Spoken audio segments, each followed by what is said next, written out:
Nama saya Wawan Prasetyo Herianto MPD. Saya bertugas di SMP Muhammadiyah 1 Wonosobo sebagai guru pengampu mata pelajaran IPA. Pada kesempatan ini, saya ingin berbagi praktik baik tentang Nanosi Edu dalam pembelajaran berdiferensiasi untuk belajar IPA yang menyenangkan. Berdasarkan hasil kuesioner berkaitan dengan penggunaan teknologi pada siswa SMP Muhammadiyah 1 Wonosobo, menunjukkan bahwa 96,8% siswa sudah mampu mengakses HP untuk kebutuhan belajar, bermain, dan membuat konten. Akan tetapi sebesar 72,1% masih hanya digunakan untuk bermain media sosial. Ketertarikan siswa pada konten-konten kreatif yang singkat dengan topik sempit ini harus bisa dikembangkan ke dalam pembelajaran atau dikenal dengan istilah nano. Nanosi Edu merupakan integrasi antara teknologi dengan pembelajaran yang dikemas menggunakan Google Site dan dilengkapi dengan media pembelajaran online lainnya. Pembelajaran berdiferensiasi adalah pembelajaran yang meningkatkan kompetensi peserta didik berdasarkan gaya belajar, minat belajar, dan kesiapan belajar peserta didik. Pada pembelajaran kali ini untuk tes diagnostik telah dilakukan pada pertemuan sebelumnya, yang menunjukkan bahwa kelas 7C sebagian besar memiliki gaya belajar visual.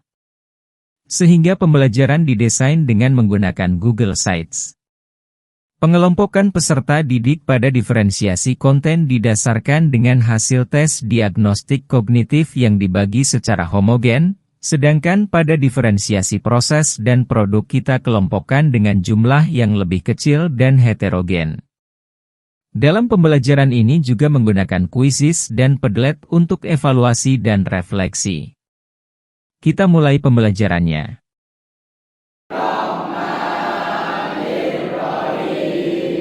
Menanamkan sikap religius dan memberikan motivasi belajar menjadi langkah awal pembelajaran, dilanjutkan dengan pengarahan. Di grup kelas kalian menggunakan Google Sheets, sekarang gunakan HP kalian. Coba sudah mengirimkan, sekarang juga yang tidak bawa HP bisa memberikan pelajaran. Harapan kalian, coba tuliskan, beri waktu 2 menit. Harapan kalian setelah belajar pada pagi hari ini. Ya, pada pagi hari ini pertemuan. Menuliskan harapan peserta didik melalui aplikasi Padlet menjadi langkah kedua agar peserta didik lebih fokus belajar. Ada lagi Nando ingin lebih giat lagi. Nando mana Nando? Nando punya 1 ekor burung. Berarti disebut dengan individu. Kalau Pak Wawan punya beberapa, benar. Pluto itu juga benda langit. Itu semua di data surya yang kedua mendeskripsikan karakteristik planet, ya. Nah, menurut kalian, menurut anak kira-kira benda langit itu semuanya itu kalau benda langit itu sama atau berbeda-beda? Pemberian pertanyaan pematik dimaksudkan agar peserta didik lebih penasaran dengan materi pembelajaran, dilanjutkan dengan penyampaian tujuan pembelajaran dan pembagian LKPD untuk membantu peserta didik mengikuti alur pembelajaran.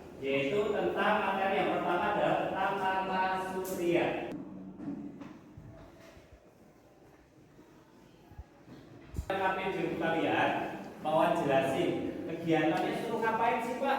Kalau kalian Memberikan pendampingan secara terus-menerus pada kelompok 3 dimaksudkan agar peserta didik kelompok tersebut lebih mudah memahami materi.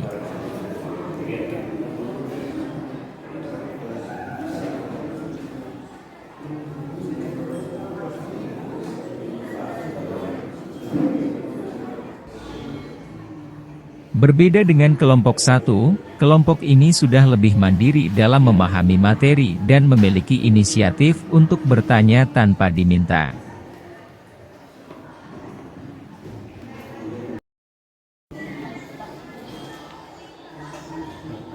Untuk kelompok 2, mereka sudah lebih banyak memahami materi sendiri namun masih sering terjadi miskonsepsi, sehingga tetap perlu didampingi seperti kelompok 3.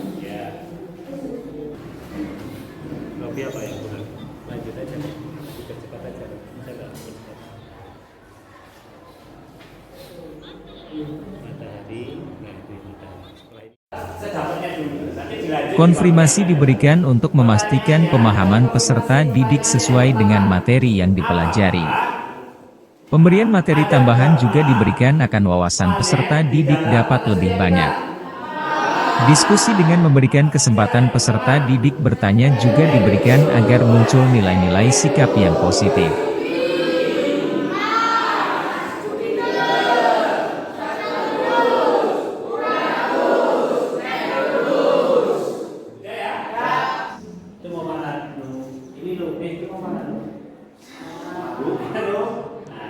Bermain game diberikan hanya sebagai hiburan kepada peserta didik, dilanjutkan dengan pembagian kelompok kecil untuk melanjutkan tugas mereka yaitu berkolaborasi menyusun karakteristik planet.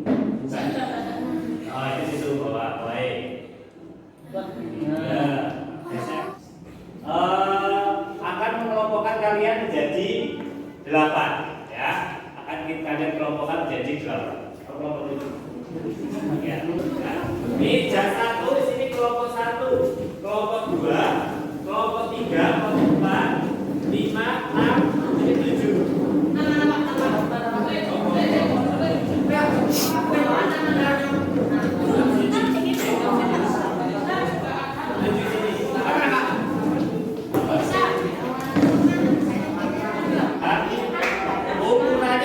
Berkolaborasi dengan kelompok kecil yang telah dibagi secara heterogen agar pemantapan materi dapat lebih maksimal terutama untuk peserta didik pada kelompok 2 dan 3. Kegiatan kolaborasi ini juga sebagai bentuk memenuhi gaya belajar tipe kinestetik.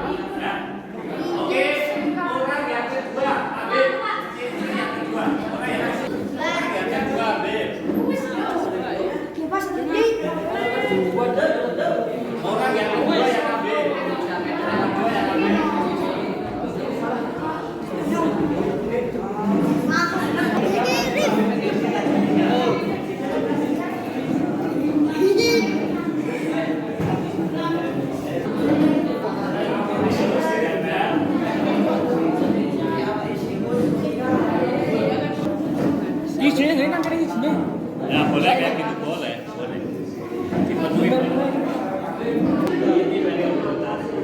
Presentasi yang dilakukan untuk memastikan hasil kerjaan peserta didik benar. Pembagian tugas peserta didik dalam presentasi juga ditentukan terlebih dahulu, dengan anggota dari kelompok 1 sebagai ketua kelompok yang wajib menyampaikan materi, sedangkan anggota dari kelompok 2 dan 3 menjadi moderator atau pencatat. Hal ini bukan sebagai pembeda akan tetapi sesuai dengan kemampuan pemahaman materi.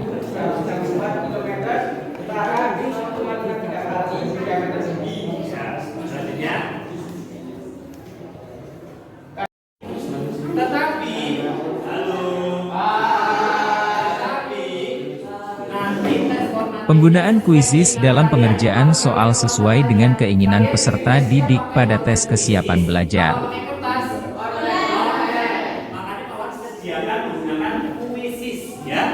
Coba di-scroll sekarang Google Sheet kalian di bawah. Bawah beri menyelesaikan. Itu soalnya sedikit. Ya, kuisis untuk menyelesaikan kuisis di soal Google Sheet yang bawah kasihkan. Silakan 8 menit dari sekarang. Kerjasama boleh tidak? Boleh aja satu kelompok ya. Biar lebih efektif.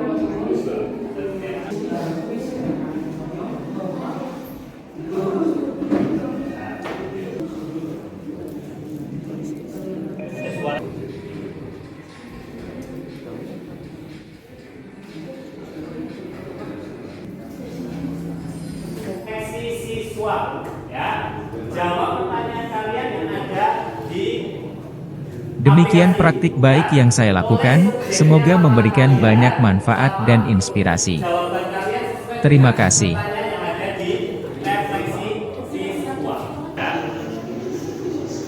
Sudah muncul ini ada jalan, asik belajar IPA. Untuk semua saja.